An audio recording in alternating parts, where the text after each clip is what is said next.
Welcome to another fine print video called Why It's So Hard to Make a Good Car. So let's hit the road.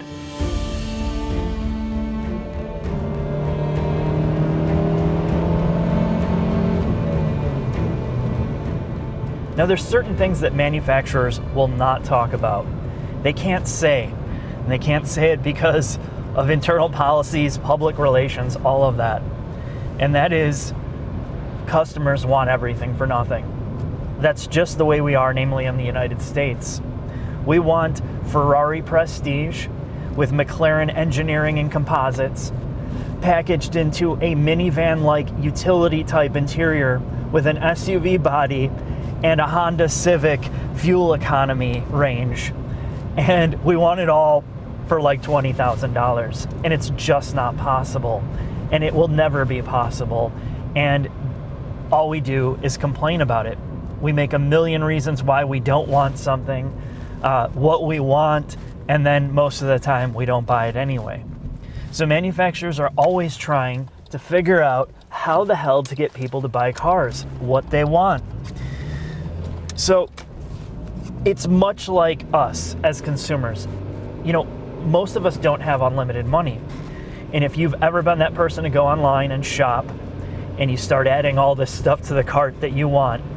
And when you go to check out and you see that your basket or cart is, filled with $25,000 worth of stuff that you can't afford, well, what's the first thing you do? Well, you look at, what do I really need versus what do I want? And you start peeling back the layers of, the niceties that would be cool but don't really make that big of a difference in your life. And that's exactly what manufacturers wind up doing in the car creation process. They build a concept, they have an idea of what they really want to do, they show it off, and then you get the MBAs, the finance department involved. You start looking at what the overall budget and the price point of this car is, and you realize, well, we can't do a carbon fiber tub, we can't make this car 2,000 pounds with 5,000 horsepower, and it just, so the manufacturers are having to do the same thing that we do as consumers when we're looking at budget, because they know that most people can't afford all the things that we say we want. So that's the main thing. So as manufacturers start to build out cars, they set up all these criteria. They have the finance departments controlling, the controllers saying, okay, this is how you stay on budget. You have the engineers and the designers saying, well, we really want to do this, but customers really don't care about that, so we're going to put the money, let's say, on electronics. We're going to put it on the interior space, the soft touch materials, the leathers, the Alcantara, the cool bits of wood or alloys on the interior that are going to wow people for the most part.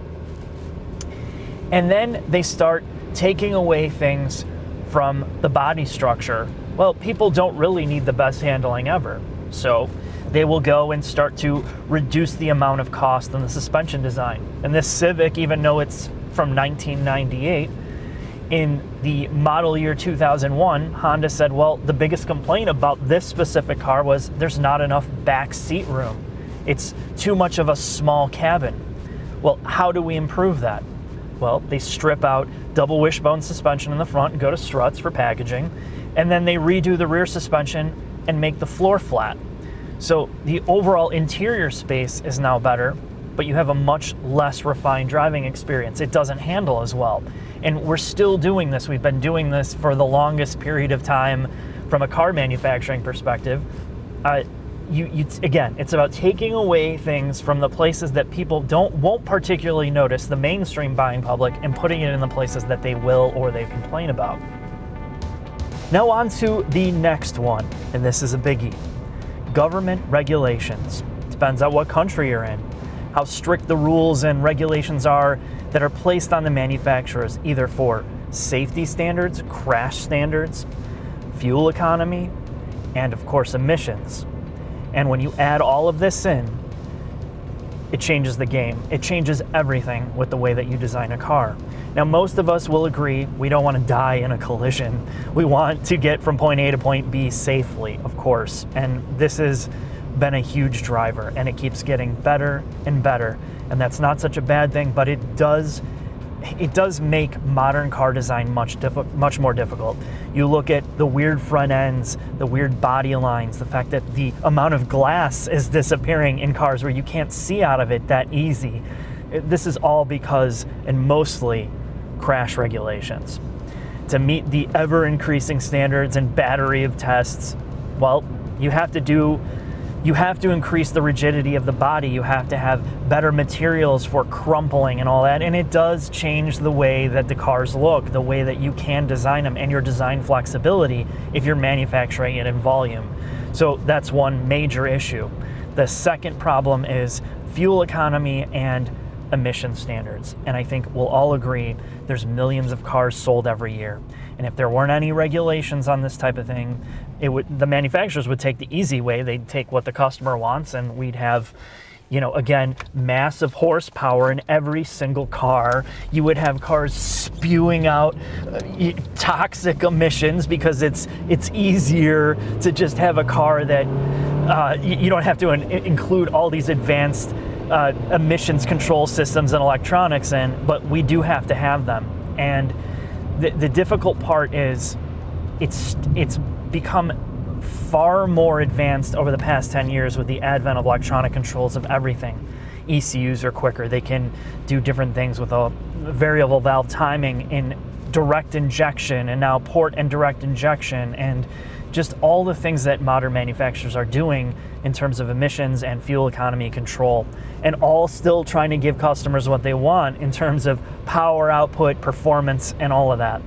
And the big issue with that, well, the accelerated development means your engine and transmission, you have 10-speed automatics, CVTs, now all of this, the customer becomes the beta tester for this.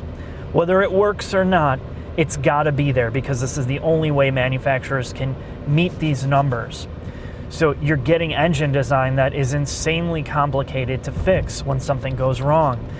You need advanced scan tools and more diagnostic tools to figure out what the hell's going on with cars when they're not running right.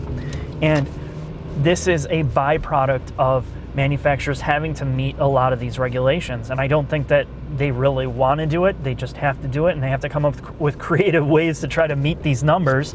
And as a customer, we kind of benefit, but we also lose in terms of the long-term costs of ownership.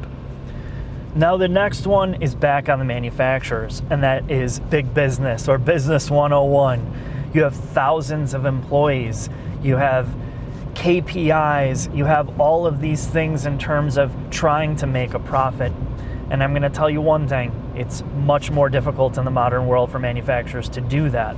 They have to price and strip and cost cut and do all these things to make sure that their suppliers have enough money to help them supply the parts to build the cars, the manufacturing process, the factories, the workers get paid fairly, that the dealerships are making enough money, the salespeople, the service and support network, and then they have to pay out for advertising. They have to give us press cars, which costs them money. I mean, the amount of cash that these companies bleed to make a car starts to make more sense when you see the price points.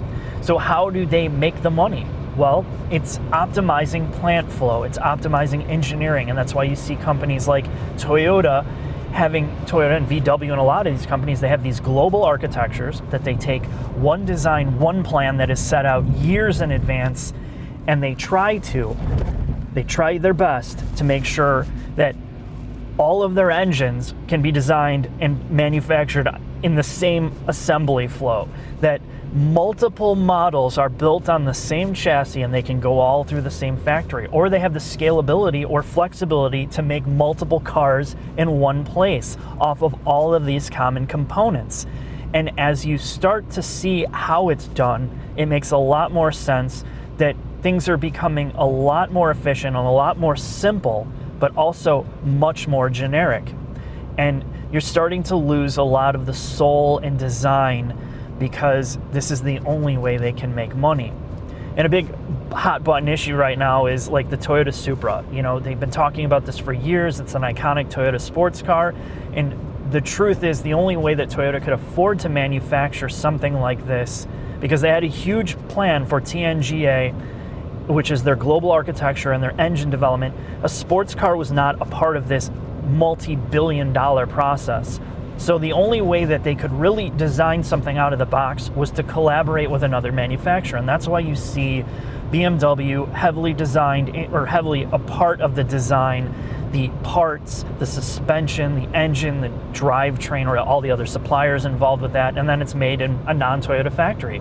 And we would not have a Toyota car or a Toyota Supra unless they were able to collaborate with another company in this case, because they're so structured and so lean and so methodical about maximizing their profits with their mainstream cars that make money, that something smaller or more boutique, they're not really in the position to do that anymore. So, you know, there's all these things lead to one of the biggest things, and that is compromise. And Jack and I have had the chance to talk to the chief engineer from the Jeep Wrangler, and we talked about this, and we watch videos, and we listen to people talk, and I've seen all these Jeep Wrangler videos where like, well, we got this Jeep Rubicon for $50,000, and why can't it really do all this crazy stuff we wanted to do? We wanted to go at a 90-degree angle, and we wanted to jump over the moon, and it needs to be more durable. And it's like, what do you expect for $50,000? And this goes back to the customer expectations. Manufacturers have to listen to all of these things. They have to listen to focus groups and previous owners and all of this, and try to make this one perfect model or multiple models to satiate the buying public. And what you get is you get a much more watered down product overall, because it has to ride well on the street, then it has to go off-road, and then it has to have infotainment, and then it has to have a removable top or a panoramic sunroof or 21-inch wheels or adjustable suspension and the best audio system. I mean, you could go on and on and on, and everything is about compromise in modern vehicles. That the purity of making one simple car for a specific function is no longer, it's just no longer viable, because that means it's not going to have wide appeal. And you can see that in every facet of society. One of the big reasons why you see a million sequels of a movie or these reboots of the same movies over and over again, because nobody wants to risk spending millions of dollars or hundreds of $1 million on a product that they may not work. So it's best to take something that you know you can, that's going to work and that's going to sell, and then slightly tweak it. It's just the safe route in business, and it always has been, and cars are no different. And it's just a matter of who's trying to find that balance the best. And that's just something that manufacturers are constantly fighting for.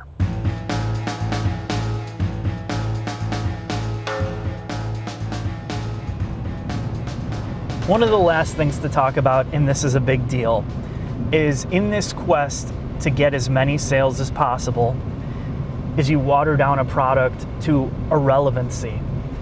They become so generic, so uninspired, and the people behind them can no longer really stand behind them. And we see this a lot.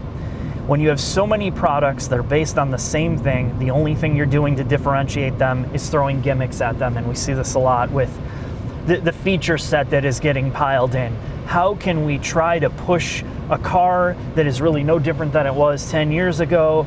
Now we have LCDs instead of side view mirrors. We have LCD rear view mirrors. We have a huge 20-inch screen for infotainment. We have a steering wheel that can turn itself and park itself, and a shifter that you no longer have to move yourself. I mean, there's all these things that keep getting piled onto these cars that are just really more for the sake of it than really improving anything.